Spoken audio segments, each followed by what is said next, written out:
All right, when teaching peace, there's one question that always comes up, and that question is, I hope it's up here. No. What works? What works in teaching kids peace? Well, after 5 years and teaching 3,000 kids in Dallas at 16 schools and using art, I can say one thing that I found that works from my experience is art. Art works. Now, I'm going to tell you more about the Masterpiece program that we created. Before that, I think it would be helpful for me to give a very short version of my life, just because it illustrates the point of how one disruptive experience changes everything. And it can either be a good thing or it can turn into a negative thing. Okay. I grew up in a really small town in Nebraska. I was a kid with a dream to be an artist. I had no idea what that was going to be, but I just liked to make things. I had a great mom and dad. My mom didn't want me to leave my hometown. She said, Karen, stay here. Be a secretary. Work at the packing plant. You know, anything, but just don't go away. But my dad, who never went beyond 8th grade, said, Karen, if this is what you love, stick with it. And so I did. And I was a kid with a big dream. I left my little town, and I had a very fortunate career. In 1989, I was the first graphic artist to be named as a winner of the Pulitzer Prize. Now,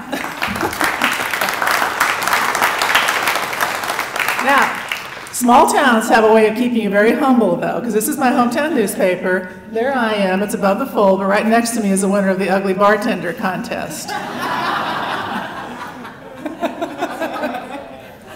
Okay, then my editor was down in a small town in South Texas at a motel, and the gal at the front counter handed her a note and said, we've won the Pulitzer Prize.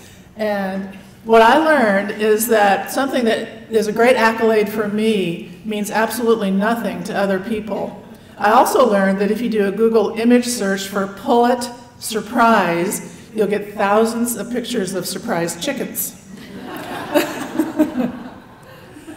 So I went on to have a great career. I worked with Times Square during the whole redevelopment of Times Square. I worked with Absolute Vodka, pitching vodka. But about 12 years ago, something happened that disrupted my life and changed my life and my work forever. I was asleep in my home in Dallas at 2 a.m. in the morning, and I heard a gunshot. I live in a nice neighborhood. In a few moments, somebody was pounding on my door saying, open the door, let me in. My best friend's been shot and he's bleeding to death. And long story short, there was a completely senseless murder. 7 guys had gotten a little bit loaded or inebriated that night, and one of them ended up dead in my front lawn. And I proceeded to do a story for the Dallas Morning News. I worked for 3 years where I interviewed people on all sides of this murder. I interviewed the shooter, the shooter's mother, the victim's twin brother, the homicide detective on the case, as well as the friends who were with the victim that night. When it was all said and done, a huge story appeared in the Morning News. It was a 3-page story. I got more response from this story than anything I'd ever done in my career. And these were letters from people who said, my cousin's been killed, my daughter was killed. I've never been able to really talk about it. So I realized a couple of things. I realized that one act of violence that was a news story that literally was a 4-inch story had infinite implications. It was just, people never get over it. I also learned that we all have a sensitive dependence on one another. When one murder happens, it didn't just affect the families, it affected me, it affected the whole neighborhood, it affected everybody that read the story. And I came out of that experience changed. Didn't go back to doing work for Absolute Vodka, didn't go back to working with Times Square. I didn't know what I was going to do, but coincidentally at the same time I got a really great illustration job to work with Jeremy Gilley. Jeremy Gilley is the founder of the International Day of Peace. And I worked on this book with him, and it talks about how one person makes a difference. So did this book, and from all of this stuff going on came the idea of Masterpiece. Formed a nonprofit organization. I'd never worked with children before. I just had a fire burning in my belly to do something to work with kids so that I could work with kids to say that there's a different way to be in the world. Masterpiece is a hands-on, art-based curriculum that teaches essential social values like kindness and compassion, and important life skills like conflict resolution and collaboration. As I said, we've worked with 3,000 kids now in 16 schools, as wide a socioeconomic range as exists in Dallas, and I've learned one thing, that art works, and this is how. Art heals trauma. We work with a lot of refugee children from all over the planet. Some of our classes look like the mini United Nations. Counselors call us in because these kids start to smile. They can express themselves. They can't express what they have gone through verbally, but they can do it through art. Counselors tell me that there's even brain research that shows that the brain changes after children who've been traumatized create art. Art teaches problem solving and conflict resolution. If you want an exercise in problem solving and conflict resolution, get a group of middle school girls to work together as a team and get 100% participation from every team member. I learned a lot about problem solving and conflict resolution too. Art connects ideas. We do one lesson called If. If I were a great peacemaker, I would blank. This year the subject was homelessness. So we connected the idea of homelessness, the lack of human contact, how does that relate to our own ability to empathize, and then we added the additional component to the project. You have to engineer this project so that it folds up and one student can carry it with one arm. Art connects community to community.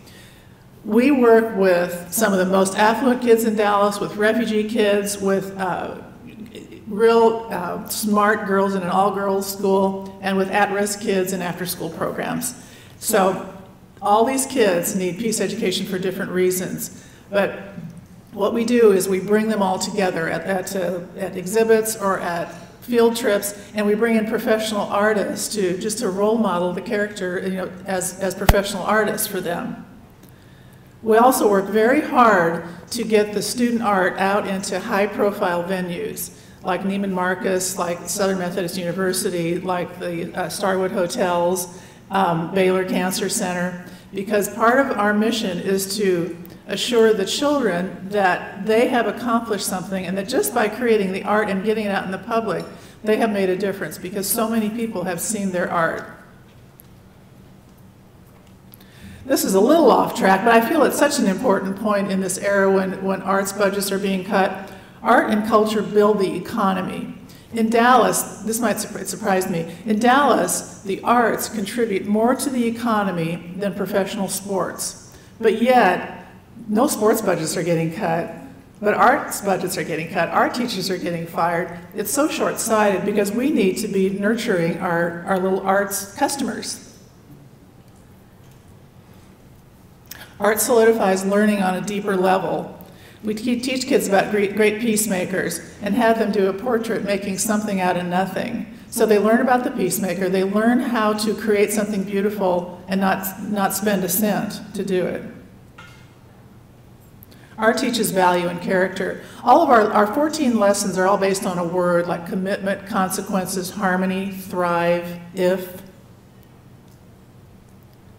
And art inspires. If you awaken the artist in a child, you're awakening a lot more than someone's ability to draw or paint. You're awakening their heart, their confidence, their ability to speak about what they do.